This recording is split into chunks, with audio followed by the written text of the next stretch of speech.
Elle est en place. C'est la poudre. Tiens, on a découpé une femme en morceaux rue de la bienséance à 2 pas du chat. Tiens, on a découpé une... I am a feminist. Je vous obsède avec une constance. Je ne me suis pas conduit qui appelle quand même l'admiration. D'une façon conforme à ce qu'on attend d'une jeune fille d'abord et d'une femme ensuite. I'm sorry that I didn't become the world's first black classic pianist. Donald Trump. Je crois qu'une femme qui existe dans son temps, à l'intérieur de son temps, n'a pas d'époque, elle marque son époque. Bienvenue dans La Poudre, une conversation intime, profonde, avec des femmes artistes, activistes, politiques, des femmes inspirantes, des femmes puissantes. Comment sont-elles devenues femmes ? Contre quoi ont-elles résisté ? Que crient-elles ? Que rêvent-elles ? Que lisent-elles ? Je suis Lorraine Bastide et aujourd'hui, c'est un épisode spécial Fashion Revolution. Peut-être que vous le savez, ou pas, mais j'ai longtemps été journaliste dans le milieu de la mode. J'ai longtemps aussi suivi ce qu'on appelle les tendances et acheté dans les enseignes bon marché des copies de ce que je voyais sur les podiums des défilés. Et puis, le 23 avril 2013, il y a eu le Rana Plaza. Vous vous souvenez ? Une usine textile au Bangladesh qui s'est effondrée. 1127 morts. Des milliers de blessés, amputés ou handicapés, principalement des femmes. Depuis ce jour, je regarde les étiquettes de mes vêtements. Je succombe moins facilement aux sirènes de la mode jetable. Cet événement a un peu changé ma façon d'envisager la mode. Alors quand l'équipe de Fashion Revolution m'a proposé d'animer une table ronde sur les conséquences du Rana Plaza, 4 ans après, j'ai tout de suite accepté. C'était le 23 avril dernier. On était assis sur des chambres à air, sur les quais, au bord du canal Saint-Martin. Il y avait quelques voitures qui passaient, vous les entendrez.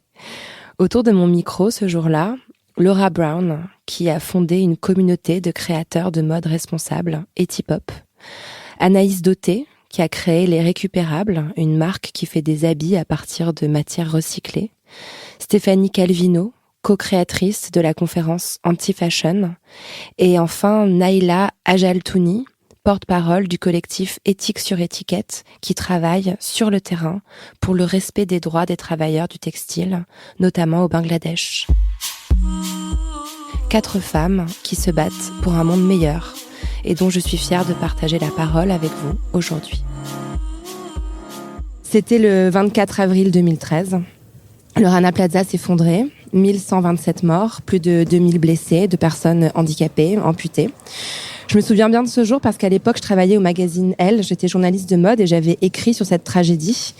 Je me souviens des photos où l'on voyait l'immeuble, un millefeuille de ciment et de métal, 8 étages d'ateliers textiles, des milliers d'ouvriers, d'ouvrières surtout.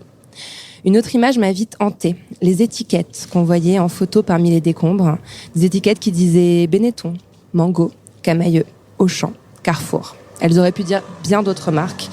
C'était les marques de mon quotidien, des endroits où j'étais habituée depuis l'enfance à acheter des vêtements.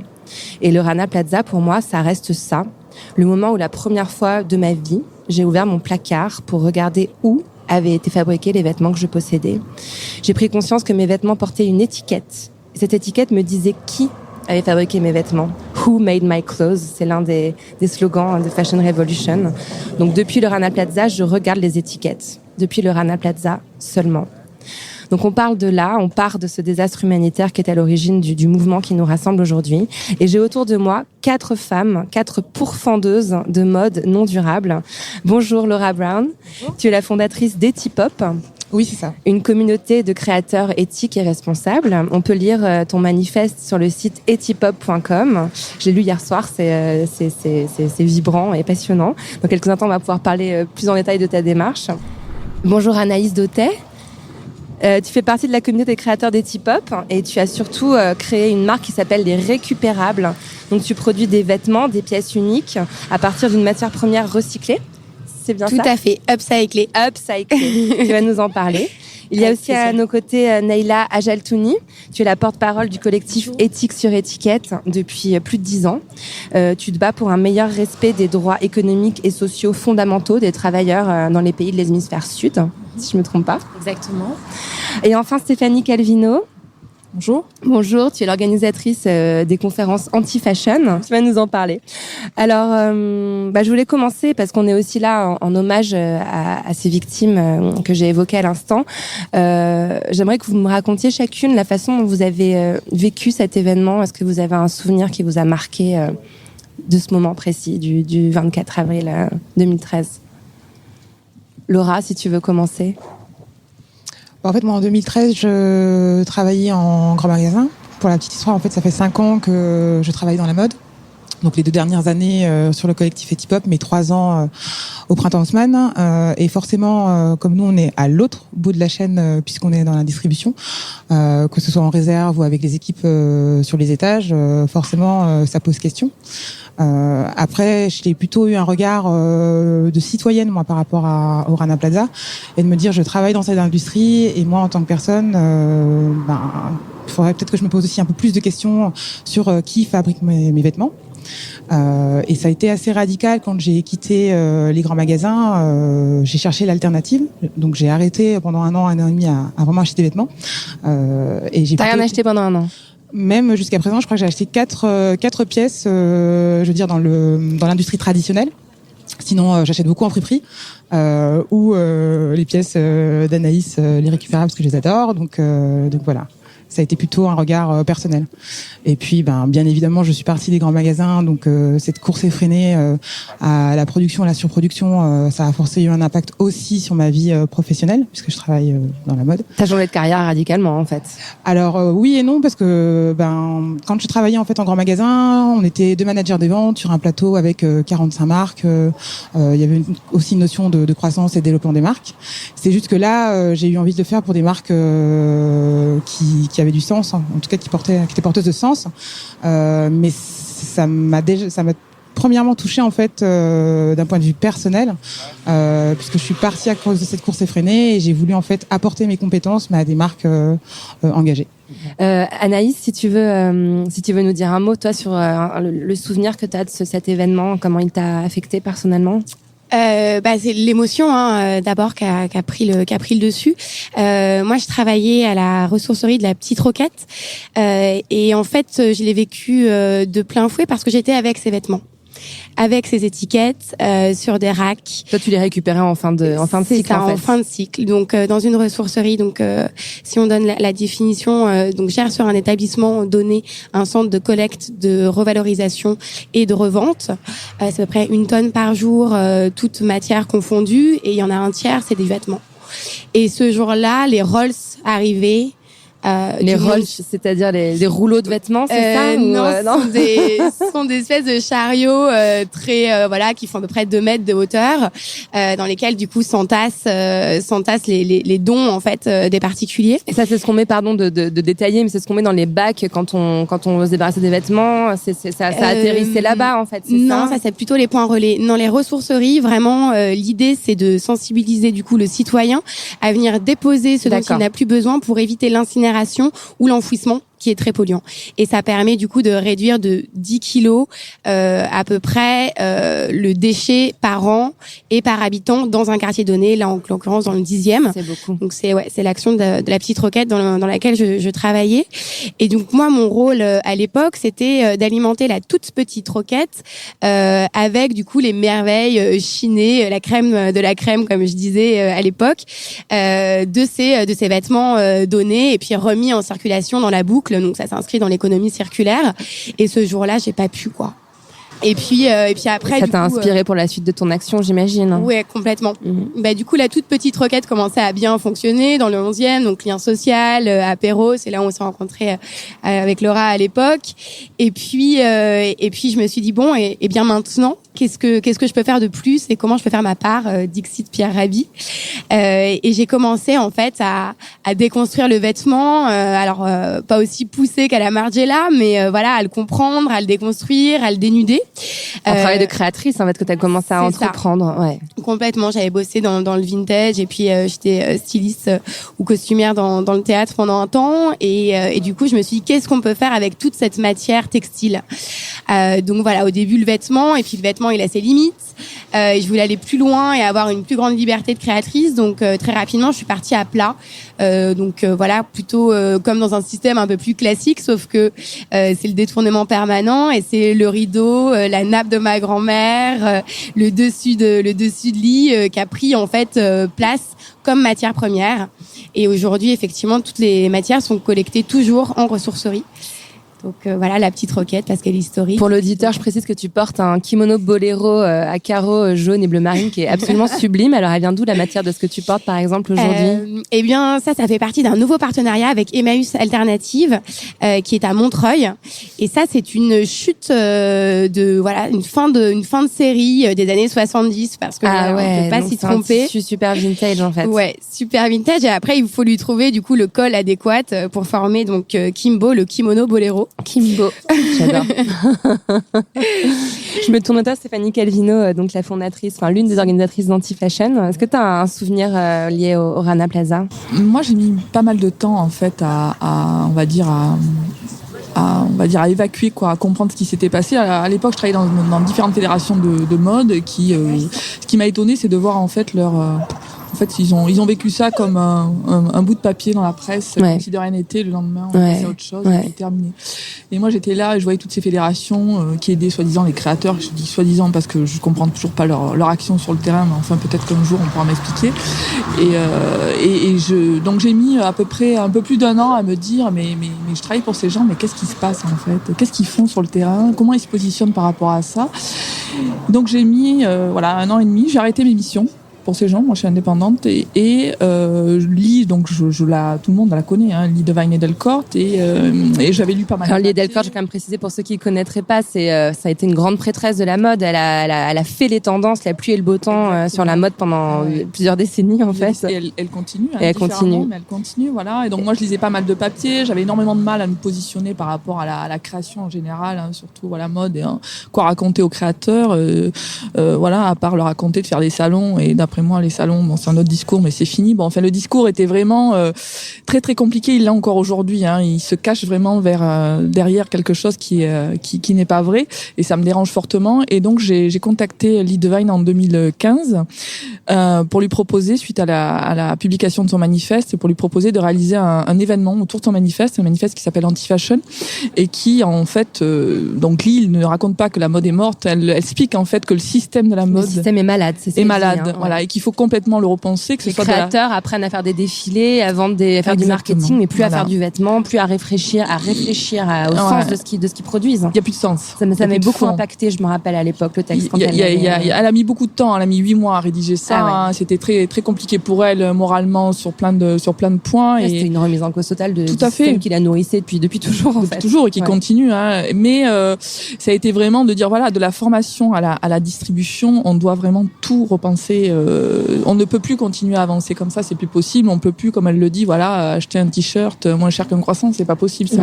On peut pas cautionner ce genre de choses. Donc c'est vrai que donc depuis 2015, on est sur ce projet. L'événement a vu le jour l'année dernière en 2016 à Marseille, puisque moi je viens de Marseille et que Lee a souhaité qu'on fasse cette première édition à Marseille. Il y aura une deuxième édition en 2017 également, et on espère que ça continuera. Et c'est un événement qui est là pour rassembler, fédérer le maximum de gens autour de toutes ces problématiques, pour essayer de comprendre ce qui se passe, montrer qu'il y a des initiatives possibles, différentes, qu'on peut produire différemment, qu'on peut concevoir, créer différemment, qu'il faut le faire.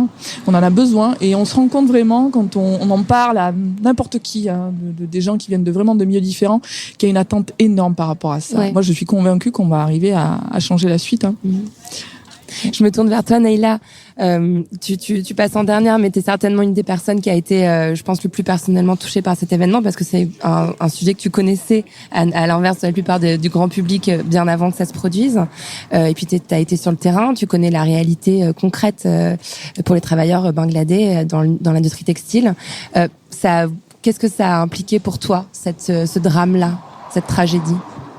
En fait, c'est un journaliste qui m'a appelé très tôt ce matin-là pour demander notre réaction. C'est la façon par laquelle j'ai appris ce drame. Et donc, je suis arrivée au boulot derrière l'ordi et là, effectivement, il y avait des dizaines d'emails qui s'étaient accumulés pendant la nuit de nos réseaux internationaux, des travailleurs et leurs représentants sur le terrain au Bangladesh. Et notre premier communiqué de presse, je m'en souviens très bien, faisait état de 300 morts. Et c'était déjà un désastre pour nous. Mais la première chose que je me suis dit, je pense, c'est que cet effondrement sur Rana Plaza, c'était un choc terrible, y compris pour nous, militants, personnes engagées, mais aussi personnes dans un rapport de force politique, des acteurs politiques, etc. Donc ça a été un choc, mais pas une surprise. Et j'avais le souvenir... Tu le voyais venir, en fait. En fait, on avait déjà dénombré plus de 700 morts dans des accidents ou des incendies d'usines au Bangladesh depuis 2005. On savait que c'était une industrie qui avait crû de manière exponentielle au Bangladesh sans qu'il y ait d'investissement dans les hommes, dans les femmes qui fabriquent et dans les infrastructures, que ces travailleurs étaient en sursis. Donc, 6 mois avant, l'usine Tazreen avait pris feu au Bangladesh. Ce sont 112 femmes qui sont mortes, soit brûlées, soit qui sont jetées des images. C'est vraiment des conditions épouvantables. On n'en parlait pas. On en parlait peu, certains médias tout de même, mais pas des médias. Effectivement, ce type d'info ne fait pas la une des grands médias. Il faut finalement, je me suis dit que le seuil, c'était pas 300, c'était 1138 morts, parce que les premiers communiqués de presse font état de 300, mais le final c'est 1138 morts. Et je me revois en réunion avec Carrefour, à qui l'on proposait 6 mois avant de signer un accord qui permettrait de sécuriser les usines au Bangladesh. Parce qu'on avait, avec les syndicats, les ONG internationales et sur le terrain, bien identifié la question, et cette grande multinationale nous dit mais non, nos systèmes internes de vérification sont suffisants et nous sommes une marque responsable, nous sommes une enseigne responsable. 6 mois après, voilà la responsabilité des grandes marques internationales. Surtout si on remet dans le contexte, c'est en fait en gros la veille de l'effondrement de l'immeuble, il y avait eu plusieurs signaux qui avaient même inquiété les ouvrières. Elles avaient signalé avoir vu des fissures, entendu des bruits. On leur a dit non, vous y retournez. L'immeuble faisait 8 étages alors qu'il aurait dû en faire 5 vu les conditions de sol. Enfin, oui, il a été tout était réuni pour que la catastrophe ait lieu, en fait. Catastrophe. Oui, il était d'ailleurs au départ destiné à recevoir des bureaux, cet immeuble. Et donc n'a pas supporté les vibrations de plusieurs milliers de machines à coudre, finalement. Et donc s'en est suivi une espèce de tourbillon médiatique, politique. On a dû aussi prendre le temps de dire cette catastrophe, il y a beaucoup d'émotions, mais il y a aussi beaucoup d'actions immédiates et de décisions à prendre. Et pour ça, il faut qu'on freine ce temps et qu'on prenne le temps de comprendre ce qui se passe, qu'on ait les informations. Mais très rapidement, ce qui s'est passé, c'est qu'il y a effectivement ce nombre de morts qui s'accroît et il y a le nom des marques que tu évoquais tout à l'heure, Lorraine, qui tombe. Et quand on entend des marques comme Benetton, CA, Primark, etc., là, tout le monde est touché. Et il y a eu pour nous, en tant qu'ONG, un dialogue, 2 actions immédiates. C'est qu'est-ce qu'on fait de ces victimes? Qu'est-ce qu'on fait pour qu'elles puissent être indemnisées? Qu'est-ce qu'on fait des personnes qui pourront plus jamais travailler? Qu'est-ce qu'on fait des familles? Que veulent les travailleurs sur le terrain? Et puis surtout, qu'est-ce qu'on exige des marques immédiatement, tout de suite? Et comment on fait en sorte que cet accident ne soit pas qu'un moment d'émotion, mais un vrai tournant qui fasse en sorte qu'effectivement on commence à se poser la question de ce modèle économique qui se traduit par des violations massives dans le secteur de l'industrie de l'habillement. Parce que j'avais l'impression, la comparaison est un peu violente, mais je l'assume parfaitement. C'est un peu le Elan de la fast fashion. Il nous a fallu un enfant mort sur une plage pour comprendre l'ampleur de ce qu'il y avait derrière, qui est un désastre humanitaire qui touche des centaines de milliers de personnes. Et au fond, la fast fashion, le Rana Plaza, c'est une toute petite partie de l'iceberg. Il y a des mauvais traitements dans les usines, il y a des salaires, évidemment, c'est $55 par mois, je crois. C'était à l'époque, maintenant ça c'était 28, non, c'était 28 à l'époque. Okay. Il y a une augmentation près de 70%, donc c'est jusqu'à $50. C'est dire le niveau des salaires, effectivement, c'est 3 fois rien. Aujourd'hui, on est arrivé à 60 euros, 61 euros, même 61 euros, même au Bangladesh, c'est insuffisant pour vivre décemment. On estime qu'il faudrait quadrupler ce montant, notamment parce que le Bangladesh connaît une inflation à 2 chiffres. C'est absolument considérable pour que les travailleurs aient accès à ce que j'aime pas trop appeler les besoins fondamentaux, mais les droits fondamentaux qui sont inscrits dans les conventions internationales du travail. Et effectivement, je pense qu'il a fallu... En fait, notre travail, c'est vraiment de faire en sorte que il ne faille plus des drames comme le Rana Plaza pour qu'on impose des règles contraignantes aux plus grands acteurs de la mondialisation. Il s'agit vraiment pour nous d'une question de justice sociale. Aujourd'hui, les citoyens, les États sont des sujets de droit. Pour les multinationales, c'est pas le cas. C'était vraiment tout le cœur de notre boulot pour faire en sorte qu'il ne faille plus des Rana Plaza, pour qu'on prenne enfin des mesures. Et donc, et donc que les marques aussi n'attendent pas ne comptent pas que sur leur risque d'image, que sur le risque réputationnel pour faire évoluer les pratiques. Il y a un tas de choses effectivement qui ont évolué, on va peut-être y revenir, mais on se rend bien compte qu'aujourd'hui, ce qui prime avant tout, c'est effectivement cette question de l'image. Ouais. Pour leur profit. Pour leur profit, bien entendu. Aucune enseigne ne peut aujourd'hui vous dire que la raison pour laquelle elle sous-traite sa production au Bangladesh, c'est pour autre chose que l'avantage comparatif qu'offre le Bangladesh, qui est sa main-d'œuvre la moins chère au monde. En fait, il y a eu une espèce d'arnaque, en fait. C'était supposé reposer la mondialisation sur un deal entre le Nord et le Sud. On avait des produits plus accessibles en échange d'emplois qu'on fournirait aux employeurs, enfin aux employés du Sud. Et pourtant, le deal était complètement faussé, quoi. Oui, c'est un excellent résumé, je trouve. Et la question, c'est vraiment même pas juste une question d'anti-mondialisation. C'est comment est-ce qu'on fait en sorte que cette mondialisation tienne une partie de ses promesses et qu'en tout cas tout travailleur partout dans le monde puisse avoir le minimum pour vivre dignement et plus pour envisager l'avenir. Et pour ça, il faut faire en sorte que l'on limite le pouvoir de ceux qui ont un pouvoir de nuisance le plus important. Ouais. Ce sont des questions qui sont très très liées. Enfin, tu le disais tout à l'heure, c'est quand même majoritairement des femmes qui ont été touchées au Rana Plaza. C'est 80% de la main d'œuvre textile. 85. Ouais. 85%. C'est énorme. Voilà, donc on est dans un système assez patriarcal. Puis il y a l'environnement aussi qui vient se mêler à ces questions. Je me tourne vers toi, Anaïs, parce que c'est un petit peu ta spécialité. Est-ce que l'écologie, tout ça peut se démêler, ou est-ce que c'est au fond le même problème vu sous différentes facettes? C'est tout à fait le même problème qui se passe face aux catastrophes naturelles, c'est-à-dire que de la même façon que les infrastructures ne sont pas pérennes pour recevoir 1000 machines à coudre, des milliers plutôt, il y a un grave souci notamment sur le traitement des eaux. Donc en Chine et au Bangladesh et dans d'autres pays, c'est Greenpeace qui fait un rapport, c'est assez terrible, c'est plus de 70% des rivières qui sont contaminées, plus les nappes phréatiques qui le sont aussi. Évidemment, la culture du coton au Roundup, faut dire ce qui est, c'est carrément le suicide au Roundup, parce que ces cultivateurs ne s'en sortent pas en fait à la fin du mois, et donc toujours plus pressurisés par la question du prix et de la rentabilité.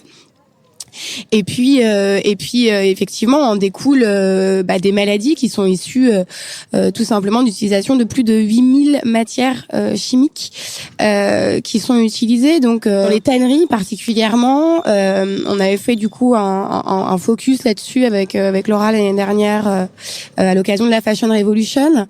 Donc le problème déjà, c'est les équipements. Donc ils n'ont pas d'équipements, donc ils sont pieds nus dans ces espèces de tanneries. Donc faut imaginer des flots et des flots d'eau usée avec du chrome. Le chrome, c'est terrible.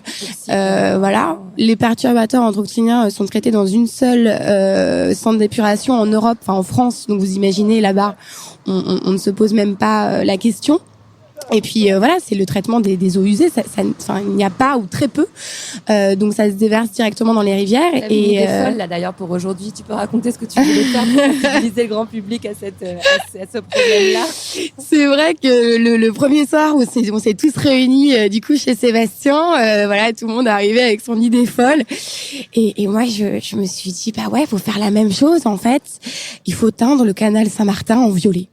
Pour que les gens comprennent. Pour que les gens comprennent. En fait, c'est pas du tout une blague. C'est pas une rivière de paillettes avec polyponey, mais des vraies rivières violettes qui se déversent et qui se jettent dans les fleuves. Et puis c'est notre terre à tous. Et puis il y a un truc qui est un peu un peu difficile à aborder, c'est aussi la question du coût humain. Et voilà en fait c'est aussi, il n'y a pas d'échelle. Et c'est notre planète à tous, et c'est leur quotidien, et voilà. Et les rivières violettes, c'est pas tolérable. Ces gens-là vivent dans des conditions. Nélia, tu pourras en parler un peu mieux que moi, mais dans des véritables bidonvilles qui grossissent de jour en jour parce qu'on leur Si promet je un peux me permettre de Eldorado. recommander le documentaire The True Cost, si on a envie de se prendre une bonne claque dans la gueule, pardon pour l'expression, mais et de comprendre ce que c'est que la réalité quotidienne de ces travailleurs. Toxic Fashion aussi. Toxic Fashion, ouais. Non, vêtements toxiques. Tout ça c'est sur YouTube, c'est facile à voir. Et à Toxic Fringue, qui est Laura qui reprend le micro. Cache Investigation. Ouais. Avec Élise Lucet. Oui, c'était l'enquête d'Élise Lucet. Oui, c'est ça. Élise, si tu nous écoutes. Mais Laura, garde le micro parce que je voulais justement me tourner vers toi et te dire, voilà, cette prise de conscience a certainement été facilitée par des événements comme Rana Plaza. Elle est en train de monter aujourd'hui, même si elle reste quand même assez parisienne. Enfin, en tout cas, réservée à une certaine catégorie de personnes, socialement, tu en disais tout à l'heure. Quels sont, je suis allée regarder T-Pop hier soir et je vois qu'il y a aussi plein de pistes. Il y a l'artisanal, il y a le made in France, il y a le bio, il y a le upcycling. Finalement, quelles sont les bonnes solutions? Comment faire en tant que consommateur si on veut vraiment pas avoir de sang dans son dressing? Alors, je dirais pas les bonnes solutions. La première étape pour moi, c'est déjà se questionner et se poser la question et de éventuellement interpeller les marques. Ce que j'aime beaucoup dans le mouvement Fashion Revolution, c'est qu'ils essaient aussi de mesurer et de savoir quel impact en fait tout ce qui s'est passé suite au Rana Plaza a sur le grand public. On était à 250 marques en 2014 qui répondaient en fait au hashtag que lançait le grand public et on était l'année dernière à 1250. C'était quoi? C'est Who Made My Clothes? C'est Who Made My Clothes qui répondait à I Made Your Clothes. En fait, juste pour expliquer, parce que je sais pas si tout le monde est familier avec, c'était, le collectif Fashion Revolution a appelé les consommateurs à interpeller les marques des vêtements qui portaient en portant l'étiquette visible. En portant l'étiquette visible et en mettant le hashtag Who Made My Clothes. Et au tout début, quand ça a commencé, les marques répondaient pas tant que ça. Et aujourd'hui, on peut voir des vidéos en fait des artisans qui fabriquent les vêtements, du process de fabrication des pièces. Qui répondent aux hashtags lancés par le grand public. Et on était aussi à 40 000 hashtags en 2015 et l'année dernière on était à 70 000, donc c'est plus de 60%. Ça prend une ampleur. Ça prend une ampleur. C'est ce que disait tout à l'heure Stéphanie. Oui, le grand public commence en fait à se poser des questions, à être conscientisé. Je pense pas qu'il y ait et je regarde du côté des marques parce que je pense que Sébastien pourra le dire, mais d'autres grandes marques pourront le dire aussi. Je pense que ça met du temps à créer une marque qui soit éthique de A à Z. Et c'est dans la durée, mais déjà de faire sa part sur un axe. Donc nous chez T-Pop on en a détecté 3 qui ressortent.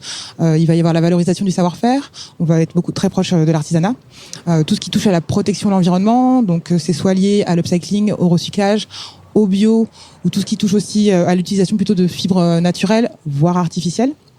Et le dernier volet qui est plutôt sur l'impact sociétal lié au social et solidaire, puisque certaines, même jeunes marques, travaillent dès le départ avec des ateliers qu'elles montent au Brésil, au Portugal, en Amérique latine ou en Afrique de l'Ouest. Oui.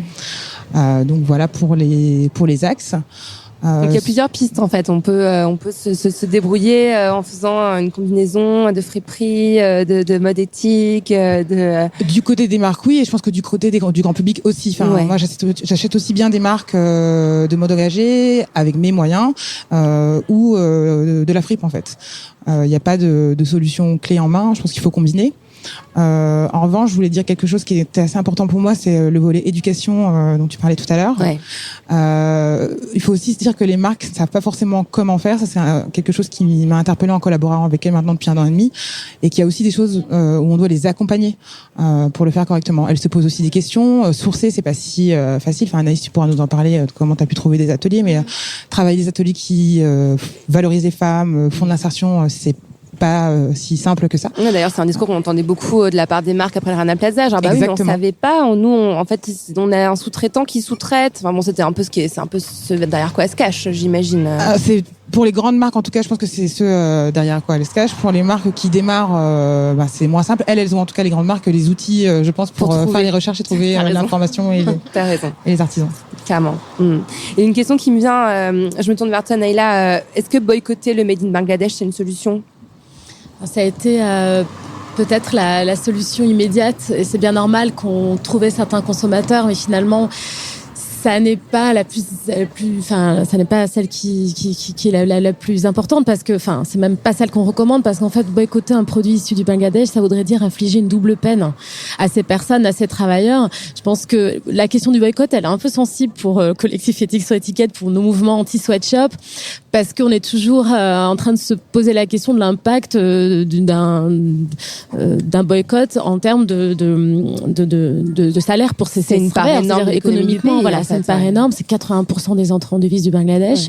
Mais pour autant, si boycott il doit avoir, à mon sens, c'est plutôt de la multinationale, de la marque en question. C'est vrai qu'on dit le mot marque. Nous, notre cheval de bataille, c'est vraiment le modèle dominant de fast fashion, de mode très low cost, petit prix, gros volume. Mode jetable. Évidemment, mode jetable, exactement. Et c'est là que le consommateur a une part de responsabilité énorme. Se poser la question effectivement de nos modes de consommation, de ces besoins qui n'en sont pas, et qui nous font aussi, je pense, complètement oublier ce que c'est qu'un vêtement, que le plaisir d'avoir un vêtement, d'avoir de la qualité. Je pense qu'ici personne, et même dans les ONG, personne n'est anti-mode, bien au contraire. Il y a pas si longtemps, nos générations de 35-naires, 40-naires ne connaissaient pas la fast fashion quand on était plus jeune. Et je pense qu'on avait aussi un intérêt pour le vêtement, la belle chaussure de cuir, qui se conservait, qui se transmettait. Et c'est cette accélération du rythme des collections. Il faut savoir qu'aujourd'hui, on peut pas sortir un t-shirt à 4 €. On peut quand on s'appelle H&M et qu'on exploite la main-d'œuvre à l'autre bout du monde. 18 millions. Donc, aimer la mode ou pas, avoir ou pas de faibles moyens, je pense que ça, c'est vraiment quelque chose dont il faut prendre conscience. Et je pense que la ligne de défense des marques, de ces grosses marques, était de dire, mais on ne savait pas, mais je ne sais pas où sont produits. Et pour moi, c'est la pire accusation. C'est précisément ce qu'on leur reproche. On peut pas bénéficier des fruits de la mondialisation et pas récupérer la responsabilité. Et c'est ce qu'on cherche à faire. Et en tant qu'ONG, je rebondis sur ce que disait Laura, on est de plus en plus contactés par des jeunes marques, des créateurs qui nous disent « je cherche à me sourcer éthique ». On leur dit « mais moi ». Typique. Alors là, c'est vraiment pas mon boulot, j'ai aucune idée et je suis triste de voir qu'on se tourne dans les ONG. Et donc, je les ai envoyés au début à la CCI, je les ai envoyés, mais en fait, pas du tout. Il n'y a aucune aide de ce côté-là. Une plateforme, un endroit qui recenserait justement... ça pourrait être une action intéressante. Il y a la maison en fait des savoir-faire qui recense certains acteurs, mais pas tous. Et la plateforme, alors moi pour l'avoir vue, elle est pas très pratique. Ouais, c'est pas bien foutu. Enfin, c'est Fanny Calvino. Non, mais en fait, la maison des savoir-faire, c'est une plateforme qui recense des savoir-faire. Après, il y a pas de notion d'éthique. Moi, ce mot éthique me gêne un peu parce que parfois il n'a plus de sens. Mais... J'ai même réticence que toi, éthique. Enfin, comme si ça. Tout le monde l'a utilisé pour tout et n'importe quoi. Et comme si c'était un bonus. C'est plus du tout un label pour moi. Je trouve il y a des gens qui s'achètent un petit peu une certaine image avec ça. Mais pour rebondir à ce que disait Naïla sur la fast fashion, moi je pense que c'est vraiment une histoire d'éducation. Il faut éduquer les gens à consommer différemment. Moi, j'étais une grosse consommatrice, il y a quelques années. J'ai revu complètement ma manière de vivre et ma manière de consommer, et je me rends compte que je peux conserver le même pantalon pendant X années, le réparer. L'année dernière, pendant l'événement Anti-Fashion, on a fait venir, elles seront là également cette année, des Hollandaises qui animent un atelier qui s'appelle Golden Joinery, c'est-à-dire qu'elles subliment le vêtement à base de fil d'or. Ce que faisaient les Japonais à une époque, ils réparaient de la céramique à base de feuilles d'or. Elles font ça à partir de fil d'or. Donc vous venez avec votre jean qui est troué et puis vous allez le sublimer, lui donner une deuxième vie alors que vous n'osez plus le mettre parce qu'il est dans un coin de votre penderie. Et ça, je trouve ça génial parce que vraiment, mais que ce soit au niveau du textile ou autre chose, en fait, on nous a éduqués à acheter et à jeter pour tout. Depuis les dernières décennies, et c'est plus possible.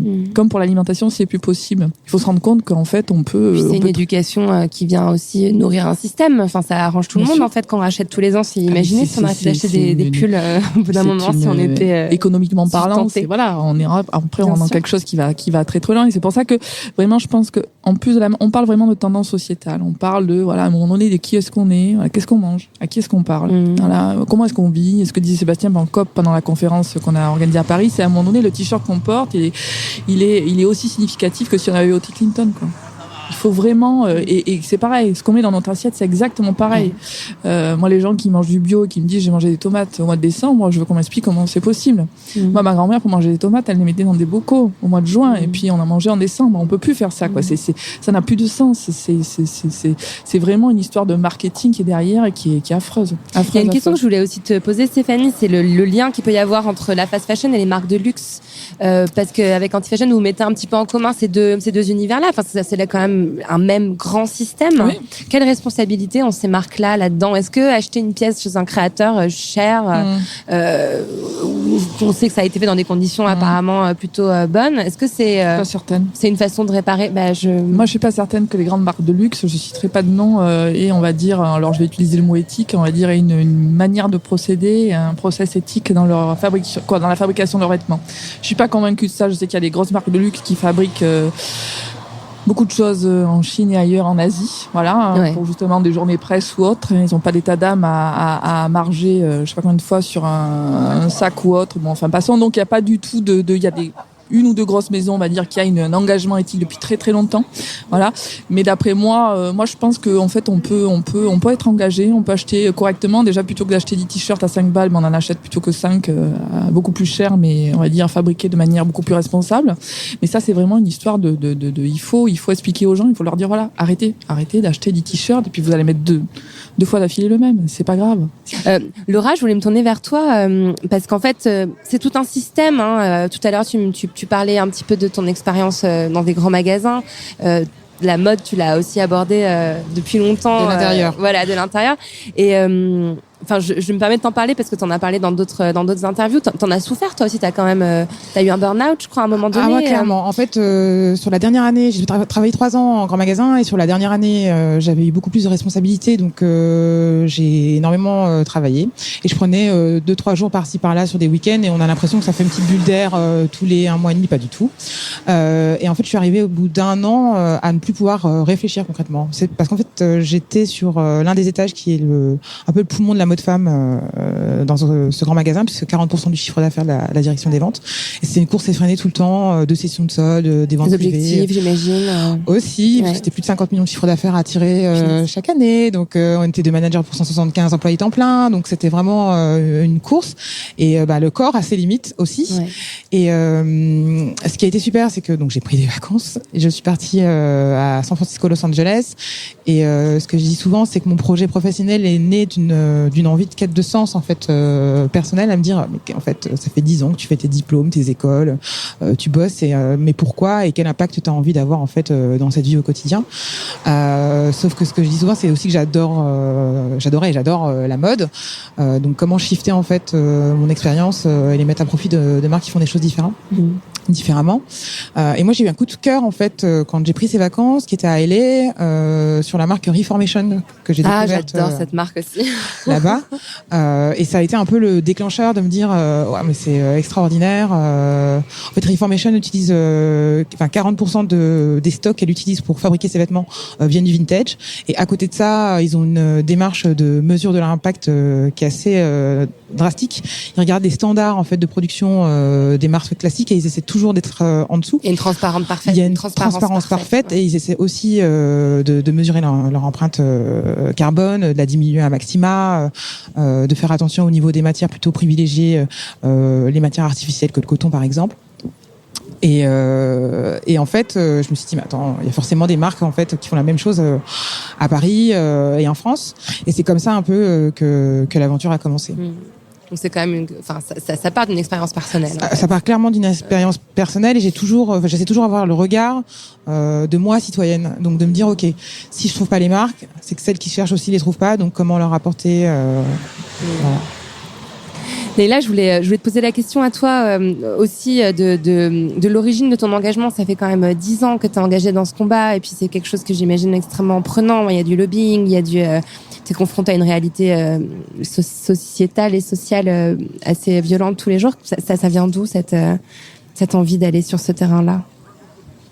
Écoute, c'est une bonne question que tu me poses. Moi, je suis économiste de formation. Ouais. Je suis pas du tout, mais économiste des pays en développement. Et donc, c'est toujours quelque chose qui m'a questionné de savoir pourquoi, d'où viennent ces questions de mal-développement. Évidemment, qu'est-ce qui fait que des pays se développent, d'autres pas, et puis, je suis d'une famille, alors pas militante du tout, mais avec des valeurs assez simples, mais très ancrées je pense de solidarité internationale, de redistribution des richesses, des services publics, voilà. Et d'ailleurs, je sais plus qui faisait la remarque la dernière fois. J'ai un frangin et une sœur, et moi, il y en a pas un qui bosse dans le secteur lucratif. J'ai une sœur pédiatre, mais de service public. Mon frère est musicien, et moi, je pense dans les ONG. Je me dis, comment vous avez fait? Il y en a pas un qui a un jour passé par le secteur privé. Je dis, écoute, j'en sais rien. Mais hormis l'histoire personnelle, en fait, c'est un milieu très professionnalisé, les ONG. Moi, j'ai fait un stage, et en fait, ça fait une 15aine d'années que je bosse dans ce secteur des ONG. Aussi, en tant que professionnel, je veux dire, ça n'est pas que du militantisme, sinon c'est pas possible. Bien sûr. Et moi, je lutte aussi pour me dire, mais merde, comment je m'habille. Moi, j'adorais aussi les fringues, et je pense que j'ai pas choisi ça casse peut-être la belle histoire mais en fait, l'engagement, le militantisme, il est d'une manière générale sur cette façon de rétablir des déséquilibres, un minimum de justice sociale, parce que c'est possible. Le dernier chiffre du CAC 40, c'est 75 milliards de bénéfices. Il ne s'est jamais aussi bien porté. Donc, effectivement, c'est des discours un peu simples, mais en fait, l'argent, les richesses, si on a la croissance mondiale, ne fait qu'augmenter. Et en fait, l'idée, c'est qu'on puisse, c'est essentiel de redistribuer tout ça. On va tous pâtir du fait que on continue à faire concentrer, voilà. Et plus on parle, plus on se rend compte que ça n'est pas qu'une affaire de gauchistes engagés. En fait, les citoyens sont hyper vraiment sur Rana Plaza. C'est ce qui m'a montré. Je parlais tout à l'heure du tourbillon médiatique. Je dois reconnaître qu'il y a eu un vrai boulot de médias. Vraiment moi, j'ai des journalistes qui ont enquêté, qui sont posés des questions, y compris des médias, qui nous questionnaient pas avant. Ça, j'ai trouvé ça génial. C'était compliqué. Je sais pas si tu te rappelles, à l'époque, je t'avais appelé quand je travaillais au Elle. Tu bossais chez Elle.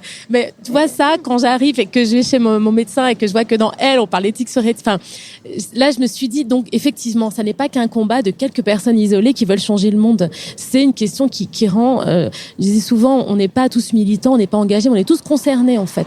Personne ne veut bouffer des pesticides, personne ne veut, avoir des vêtements tachés de sang. Mais comment est-ce qu'on fait pour mettre tout ça en mouvement et agir effectivement de manière citoyenne et consciente. Et notre rôle, il est aussi là. On parlait tout à l'heure de la prise de conscience, de l'éducation, c'est très vrai. C'est très compliqué aussi parce qu'il y a une question de base. Là, on est à Paris, dans des milieux, on a un accès à l'offre, il y a un minimum de moyens.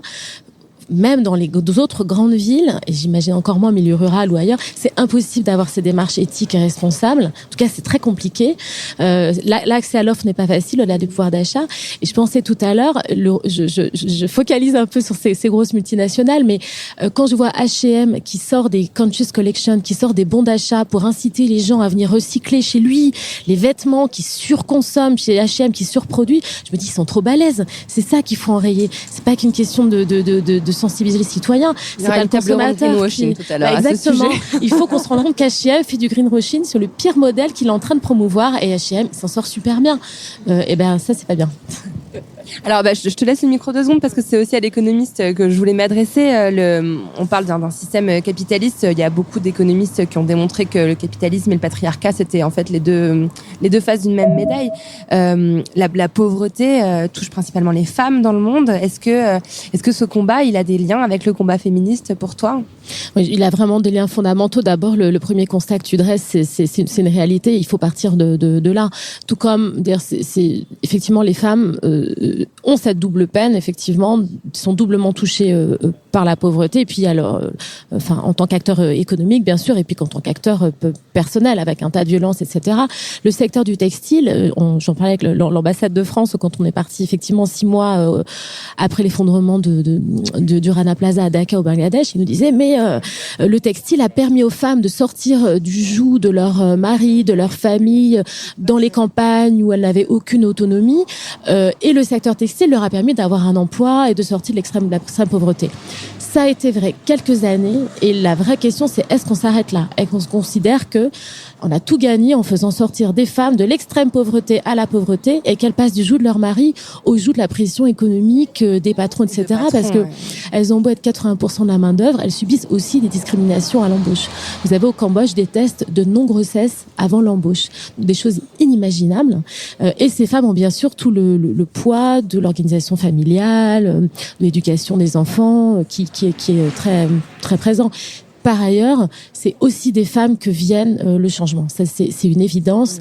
On parle ici, mais présentement, les travailleurs sont mobilisés quotidiennement au Bangladesh. Des syndicats qui sont créés, Les syndicats tentent absolument, ils tentent tant bien que mal, malgré la répression syndicale, gouvernementale alliée au patron de l'habillement d'exister. Et si c'est pas au sein de syndicats, c'est au sein de centres d'appui aux travailleurs, c'est en arrêtant le travail. Donc les femmes elles-mêmes tentent d'accéder à la syndicalisation, et donc tous ces travailleurs sont loin d'être passifs. Et c'est un combat féministe, effectivement, pas seulement parce qu'il concerne avant tout des femmes, mais parce que le combat féministe doit être un combat de toute la société. Je vais me tourner vers toi, Anaïs, et aussi parce que et puis je le vois là en vous voyant toutes les deux, je trouve qu'il y a une histoire de sororité aussi entre Laura et toi. On sent que vous êtes entraidées, que vous avez réfléchi ensemble. C'est quelque chose que tu ressens aussi, ce combat qui serait particulièrement féminin? Oui, tout à fait. C'est très fort. C'est vrai qu'un jour, je me suis retournée un petit peu sur le parcours à l'avancée des récupérables, et en fait, je me suis rendu compte que c'était une histoire de femmes. Du coup, la première qui s'est cristallisée, c'est celle avec Lucie Sassia, qui est une photographe qui réfléchit beaucoup à ces questions-là, qui réfléchit aussi à comment mettre la femme en avant, comment être bienveillant, c'est quoi le rapport au corps, comment on se raconte quand on a une femme dans ces années-là. Et puis avec Laura, oui, bien sûr. Quand on a été pitché, on s'est retrouvé à beaucoup d'hommes. On s'est retrouvé un peu, ouais, elles sont mignonnes. Et effectivement, c'était face à qui? Ça, c'était face à des banques, de quel genre de... C'était face à c'était pour intégrer un incubateur à Montreuil, en fait. Ah oui, d'accord. Et ils font venir, on pensait qu'il y avait un petit jury de 5 personnes, et on se retrouve devant 20 à 25 hommes. C'est pas vrai. C'était assez impressionnant. Du CAC 40. Mais voilà, après l'homme pour parler du mien est complètement féministe, et je pense que les hommes sont féministes et disent oh là là, attention, ferais pas du tous, bien, pas tous, mais should be féministe, c'est ça la punchline, me semble-t-il. Et effectivement, moi, je travaille énormément, du coup, avec des jeunes femmes et puis des moins jeunes aussi pour les défilés.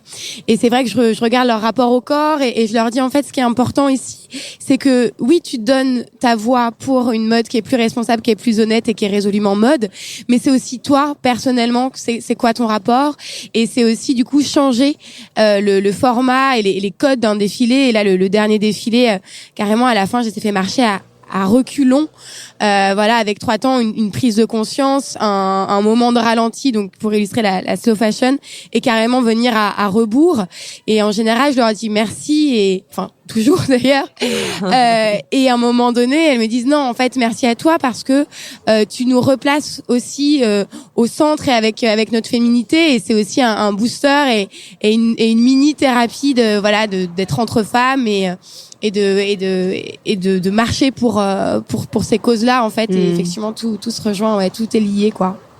Stéphanie, tu fais partie du collectif 52, qui est un collectif féministe qui a été créé récemment. Il n'y a pas très longtemps. C'est pas un grand écart pour toi d'être entre Anti-Fashion et 52. Il y a des liens qui sont évidents. C'est très cohérent. D'ailleurs, Sophie Bramley, on va dire, qui a un peu à l'initiative de ce collectif, sera à Anti-Fashion pour parler de la notion de collectif, justement, qui est très importante. Ouais. Et Anti-Fashion, c'est quand même un projet qui fonctionne avec 90% de femmes. Il n'y a que des femmes essentiellement dans ce projet. Je vais pas forcément vers les femmes, mais à chaque fois que j'ai des rencontres, je tombe sur des femmes engagées, et c'est vrai que j'aime beaucoup ça. Et ce sont que de belles personnes, en plus, que je rencontre à travers ce projet. Donc oui, collectif 52. Donc voilà, j'ai mon petit sac aujourd'hui, hein, voilà, par exemple.